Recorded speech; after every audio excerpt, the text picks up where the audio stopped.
If you're interested in your health and the health of your loved ones, you're not going to want to miss this show. Hi, I'm Kean Wong.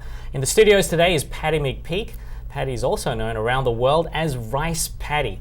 Patty's the founder of Nutricia, a world leader in stabilized rice bran production, and also she's a pioneer in nutraceutical research, out there to change the eating habits of the world, not only in the United States, but in third world countries as well. Patty, thanks for being my guest today. Thank you so much for having me. Now, despite literally tens of billions of dollars of research, a lot by pharmaceutical companies and sister companies, and despite all the new prescribed drugs and medicines, I'm reading online that about 60% of people are expected to either die of cancer, diabetes, or heart disease. And over the next 10 to 12 years, cancer rates are going to go up possibly by even 50%.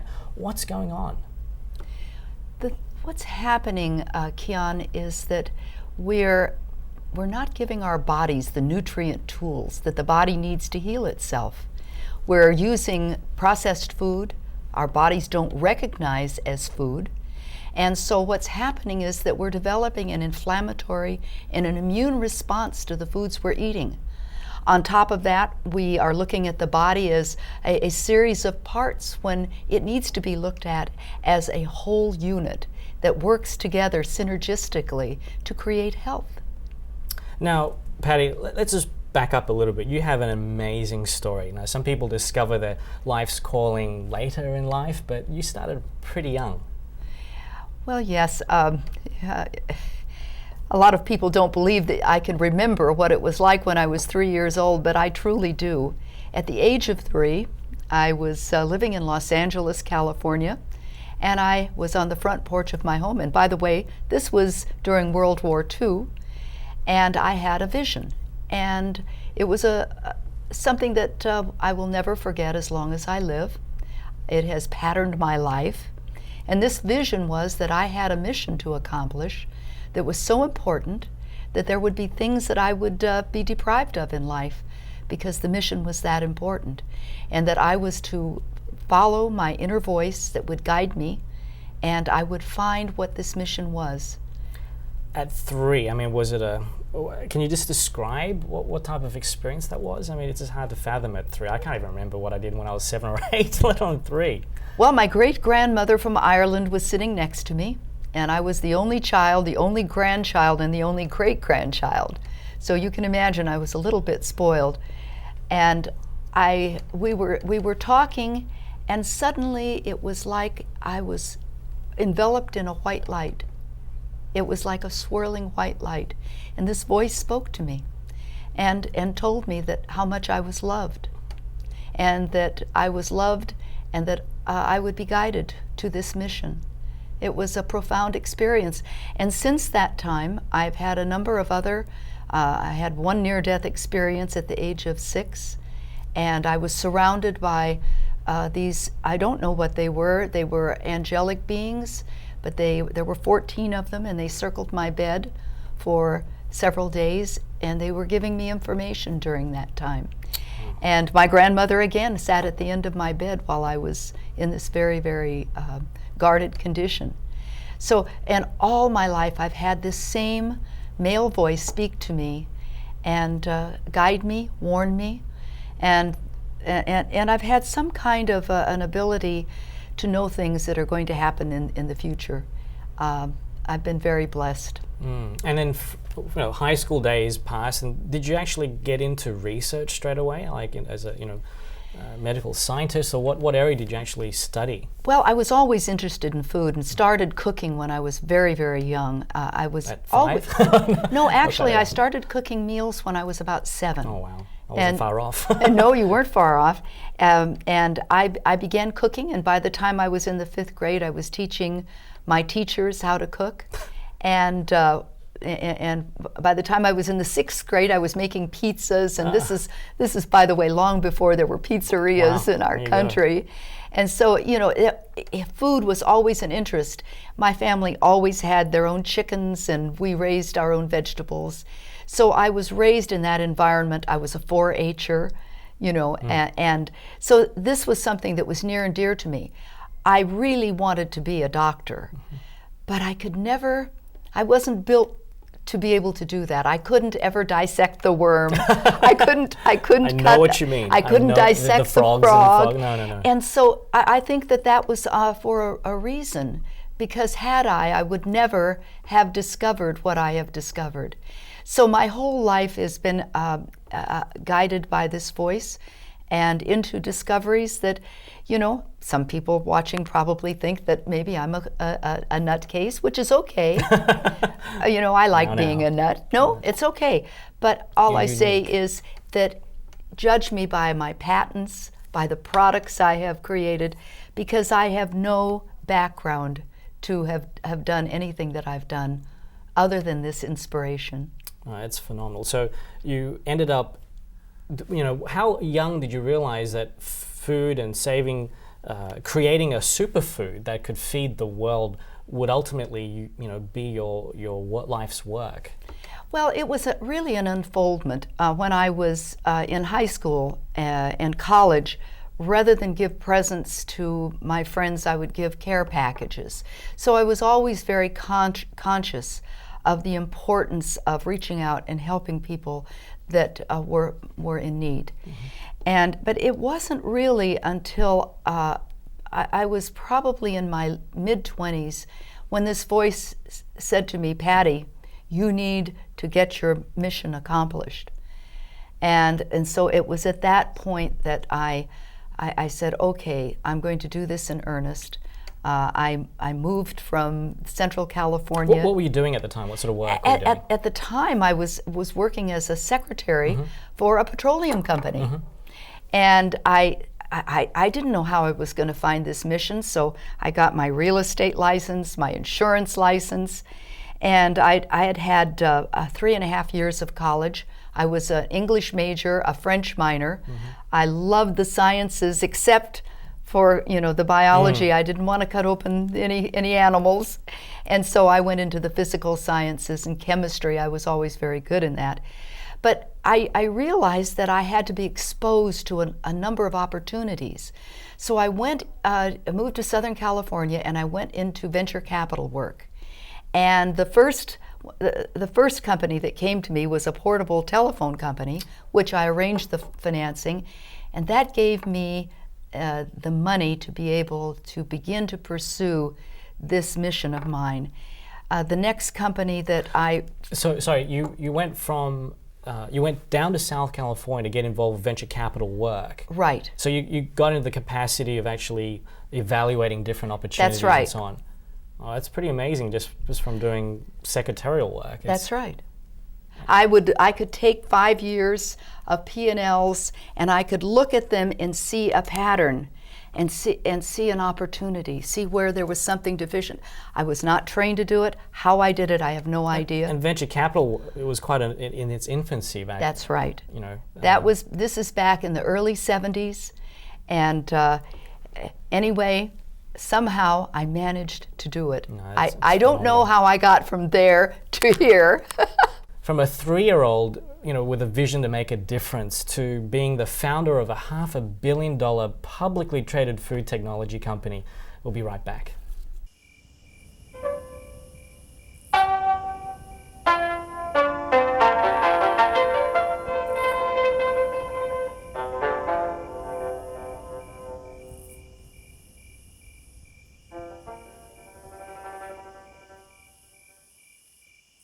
Welcome back to the new Millionaire.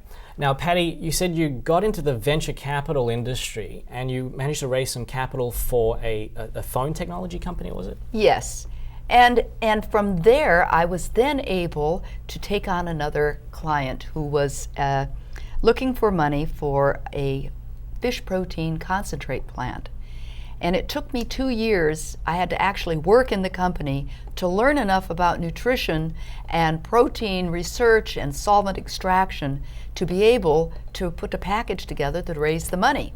So I ended up working with doctors from UCLA, Loma Linda, and it was a wonderful time. And I was just so grateful for the opportunity to work with these mentors of mine.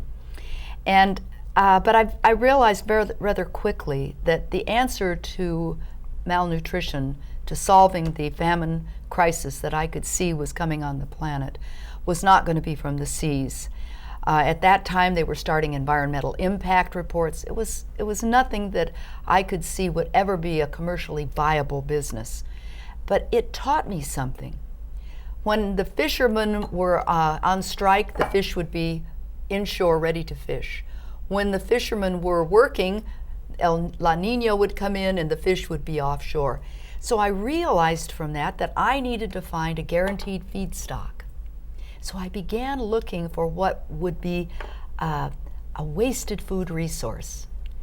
And it took me about 6 years, from about 1975, when I closed down the fish protein company, to 1981, when I learned about an incredible opportunity, and that was rice bran. It was the largest wasted food resource on earth. And a Dr. Robin Saunders of the USDA Western Regional Research Center had received a grant to find a way to deactivate an enzyme that was causing this very nutritious food to spoil. And so, you know, if I have one man in my life that I would consider my mentor, it would have been the late Dr. Robin Saunders from the USDA. Interesting. So, you know, for thousands of years, many different cultures, like the Chinese culture, for example, have been, you know, eating rice as the main source of nutrition. Now, when I speak to my doctor friends about stabilized rice bran, that not the husk, but the bran, the outside of that brown rice, I think they've always known that it's very nutritious, but and it goes rancid through the milling process. But how did you actually, you know, what was that journey of discovering a way to stabilize that rice bran to make it edible? Well, and what actually got you thinking that this is edible stuff, not just wasted material? Well, that was my discovery. Initially, what we were trying to do was to find a way to preserve this most incredible fat that resides in the bran layer, and that is, it becomes rancid because of an enzyme called the lipase enzyme. So initially, our thought was, and the goal of the USDA, was to find a way to be able to extract this edible oil. Now, the rice bran becomes rancid in a matter of hours, depending on the temperature, the climate, and as you know, most rice is grown in very humid, hot countries. And so, you know, you only have a short time to be able to deactivate this enzyme. Well, as I began to analyze this situation, I discovered that a company called Piper Industries had a soybean crop cooker that they were going to, that they didn't want to keep this company. They were going to sell it off. So my partner and I bought this company, this division of Piper Industries, and it was called the Brady Crop Cooker. And he and I, he later became my husband, Dan McPeak, began to modify this extruder. We went to the USDA and I knocked on the door and I said, "Hello, Dr. Robin Saunders. You know, we're your new partners." And so we began a wonderful relationship with the USDA in providing them with equipment that they could then use to develop stabilization technology for deactivating this lipase enzyme.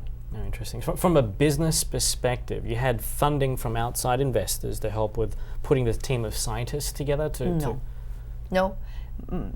My partner and I self-funded this. When we bought this division of Piper Industries, we ended up with 23 crop cookers, which we sold to various countries throughout the world for making tripasha in Sri Lanka and in Guyana. They were using it to make a feeding food for a kind of a gruel that was at least a food for these people to eat, but not from the rice bran, you know, from local grains. No, it was really rather serendipitous that we came upon this, or that I came upon this idea.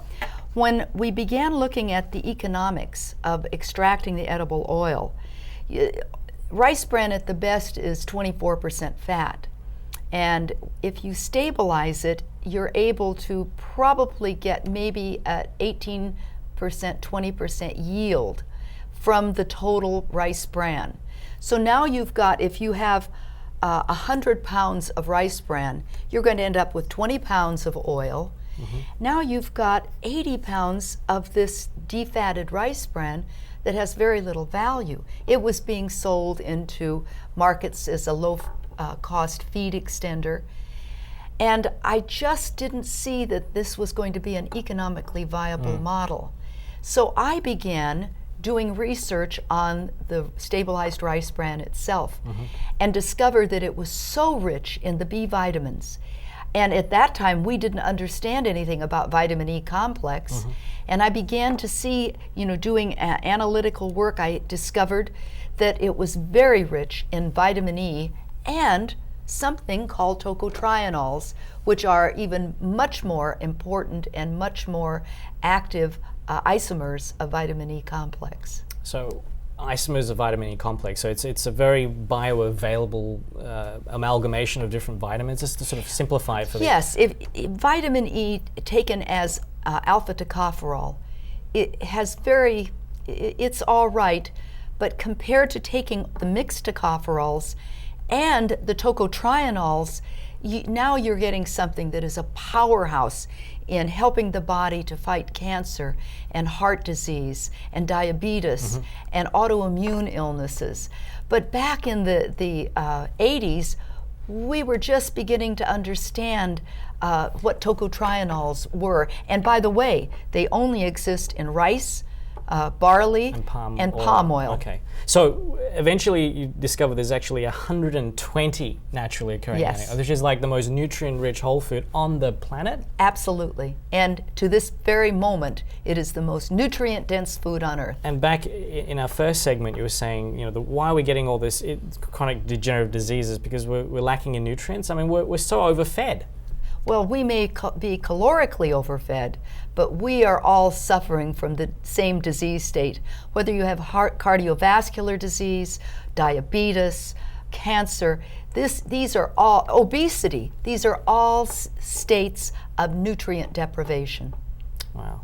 Let's take a short break, and when we come back, we'll find out more about these amazing products that Patty's company and her new company, Nanacea, is developing for the rest of the world. We'll be right back. This is New Tang Dynasty Television.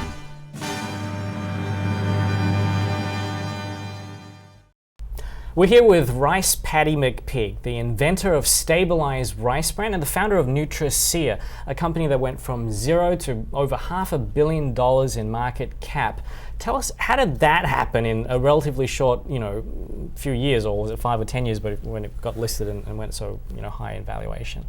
Well, essentially, I developed some products that caught the interest of the deputy director of the National Institute of Nutrition in Hyderabad, India. It happened to be this product here. Rice solubles. The rice soluble fraction of the rice bran.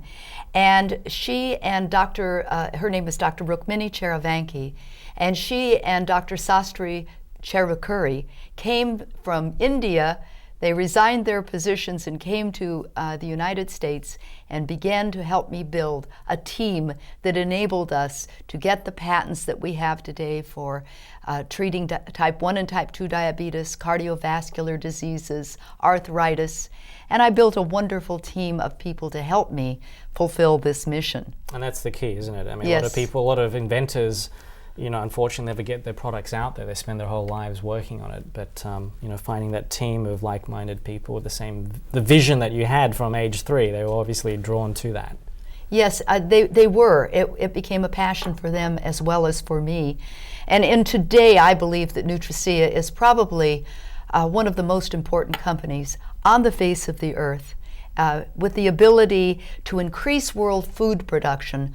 Over 60 million metric tons of rice bran are wasted every year, and we can convert that to a food without growing another blade of grass, without using another gallon of water, by just utilizing the technology that my husband and I created through Nanacea. That is phenomenal. Now, with the actual, you were working in Nanacea as the founder for many years, and then you retired a few years ago.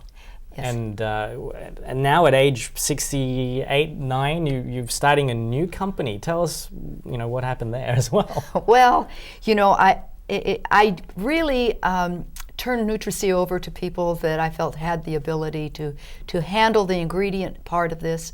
I was really interested in making finished products. Nutricia is doing rice bran oil extraction, and they are involved in certain areas of nutraceuticals as well, but they're more of an ingredient supplier. I wanted to focus on finished products, and I wanted to finish my mission, which is now into a philanthropic area. As you may know, I was just recently elected to the board of directors of Airline Ambassadors. Yes, congratulations. Thank you, yeah. and I'm just feel so blessed. I'm not the country club type. I don't know how to retire. I mean, because I'm living my passion. I'm living my dream. That is the dream, I think, of every true entrepreneur, to really make a difference and to help as many people as possible. Because when you've partnered with companies and other nonprofits like Airline Ambassadors who fly around the world, started by Nancy Rivard, who was an airline stewardess, and they fly all around and delivering food and supplies to children all around the world. And when you've created this product, which is the most nutrient-rich whole food on the planet, tell us, how can we get access to this? What type of products do you have for the end consumer, for the mums and dads out there and the children? Well, I have, I want to say one thing real quickly, and that is that Nancy Rivard and Airline Ambassadors, I've just recently donated a ton of this product. Literally a ton. Truly, a ton of this product. Just super concentrated, yes, brown rice. For Haitian relief wonderful. From after the hurricane. And this is what I'm doing for the rest of my life. Now, in the interim, I've created Nanacia. Nanacia has a wonderful meal replacement called 24/7 that's based on the manna and also on this wonderful fiber I call Fibercia. And this is a meal replacement that literally enables your body to repair and regenerate and heal itself. It kind of makes sense. If the reason why we're getting chronic degenerative diseases because we're not eating well enough, 101 biology, right? And we're eating the most nutrient-rich whole food. That's how we heal. Yes, naturally. Exactly. Well, you've been taking these products for at a least while a now, year. ever Yes, since yes. I came across you in your and work. That's right. And you have to experience them because it's life altering when you get super nourished. Absolutely. And when I first tasted it, it was like it's like a milkshake, a chocolate milkshake, or vanilla, or whatever natural flavor. To share with our audience, how do you actually take it? Is it what type of format? Well, the 24/7 is a powder that you can reconstitute with water or whole milk or almond milk, and you take it in the morning as a meal replacement. It's an adaptogen. People that are overweight tend to lose weight. People that are underweight seem to put on weight. It has the ability to enable the body to balance itself. This is something that is very, very special for people that are really quite ill and don't want a meal replacement. And they can literally, it's so delicious that it melts right in your mouth. You can take a spoon of it if you're very, very sick.